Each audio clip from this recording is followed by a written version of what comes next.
right, section 4, introduction to options. This section covers all the basics that you need to know to profit from an options contract. And I'm going to try to make this section pretty quick, but it's going to be dense. There's a lot of information that I'm going to go over in a short amount of time. But you got the ebook to take your notes and, to follow along. So just do the best you can. And we're going to learn from experience anyways. So let's just, let's just get into it. So, what's an option? So, I explained stocks and shares and everything, and now stocks represent ownership in a company. So, options, pretty much, it's like a special ticket, right? So, it gives you the right to buy and sell 100 shares of a stock at a certain price in the future. So, think of it as like, people do sports betting. So, they'll bet on they'll bet on the potential of some player doing a certain amount, like scoring a certain amount of points or whatever, right? Like you understand.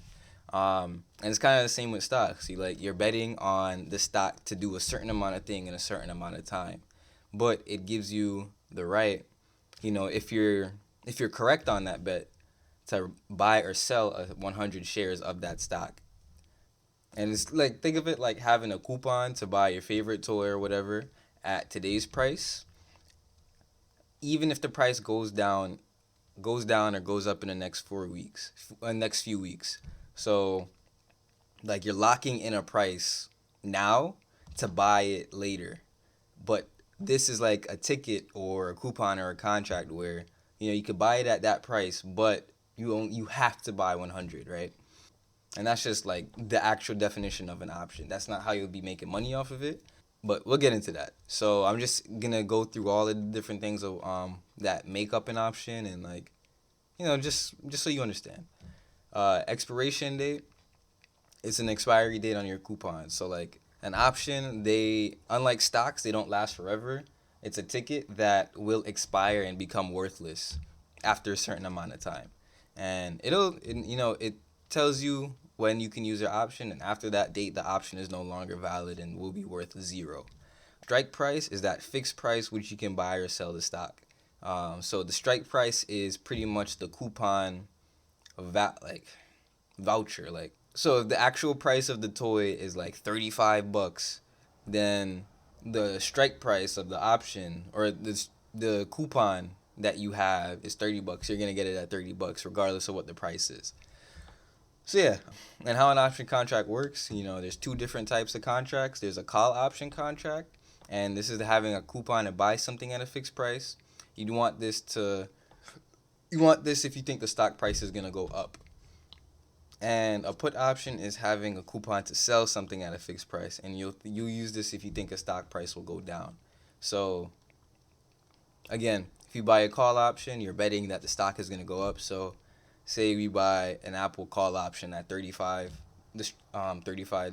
but you think Apple is gonna go up to like $40. It gives you the right to buy Apple at $35 regardless of what the price is at later.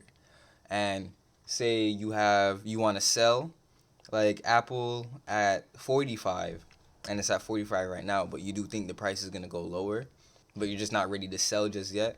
You use this to think if you think the stock price is gonna go down, so you have the right to sell 100 at 45 rather than 32.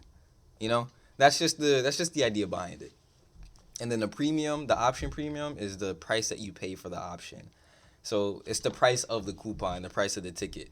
Price will change by a bunch of different factors like how much time is left until the expiration date, how much the stock is moving, which strike price, lots of different factors and lots of different calculations that create the option premium price.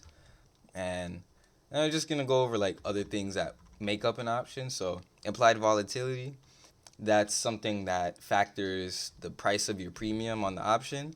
And implied volatility is like a value that I don't really know how it's calculated and it doesn't matter, but it's a guess on how much the price of the stock might go up or down in the future.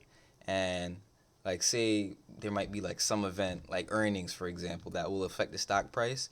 The option premium will be higher because of implied volatility, pretty much saying like, okay, this option is going to be more volatile and has more of a chance for the coupon actually being worth something. So the premium is going to be priced higher because the market or whatever perceives that there's going to be more volatility, so they charge extra for that on the premium. So yeah, it's just that's something that affects the price of the stock. Like paying more for a coupon that might give you a really good deal later because the chance of getting a good deal is even higher. Next, in the money, at the money, out of the money. These are all different terms that tell you where the stock price is compared to your options strike price. So remember, the strike price is a fixed price at which you could buy, to sell, or stock.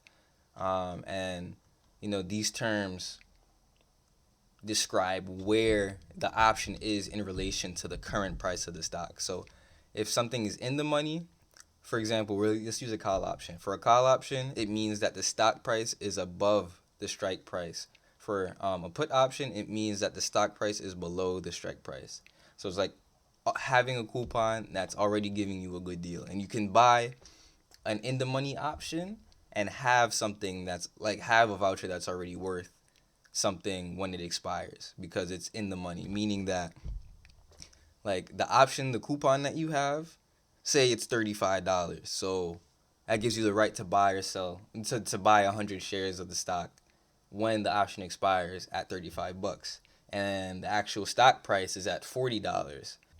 That means that the option is where like the strike price is lower than the actual price of the stock, meaning that when the option expires, you'll be getting a good deal because of the coupon, really. So that means that coupon or that option is in the money. So if it's at the money, then that means the strike price and the stock price are the same or like within the same range. So your strike price is at 35, the option is at 35. So it's at the money. It's like right at that threshold instead of being above or below. And if it's out of the money for a call option, that means the stock price is below the strike price. So that means your coupon isn't really worth anything yet because you can already buy the stock at a cheaper price than the coupon that you're getting it. So that's out of the money. So that means like the stock is at $35, but you're buying an option contract for $42. So it's out of the money. It doesn't really make sense for you to buy it yet, but there's a potential in the future that it will be something valuable. And then delta, gamma, theta, vega, rho, all of these things, these are other things that factor into the pricing of an option. So delta will tell you how much the options price will change when the stock price changes. So for every $1 that a stock price will change, the delta will show you how much the option premium will change in relation to that, because the prices of an option premium is directly correlated to the price of a stock, and the fluctuation in the stock. And then gamma will show how fast delta is changing, because there's gamma pretty much. I mean, you're not gonna have to worry about this when you're actually trading, but it just shows how fast that delta is changing, because as the stock moves up and the delta moves the option premium up, the gamma will also change the delta, and the delta will become a little bit higher for every single time every single time that the stock goes a little bit higher. Vega shows how the option price might change with different levels of implied volatility. Because I remember I explained that implied volatility will change the price of your options. So Vega just is the actual value of how much a change in implied volatility will change your option premium cost. And rho, this is not something you'll ever have to use, in my opinion, unless you're doing like super long-term option trades. But it tells you how changes in interest rate might affect options price. Certain platforms don't even give you the option to use rho or like to see that data, but still got to know what it is, so it's not it's not confusing or something out of the blue when you do actually see it. And delta, gamma, theta, vega, and implied volatility are all known as the Greeks. And realistically speaking, you only need to pay attention to delta, implied volatility when trading. The other information isn't really that crucial to profit, in my opinion. Obviously, you could get into these concepts deeper, but I like keeping things simple, and I'm trying to teach you guys to keep things simple, and that's all I think you're gonna need.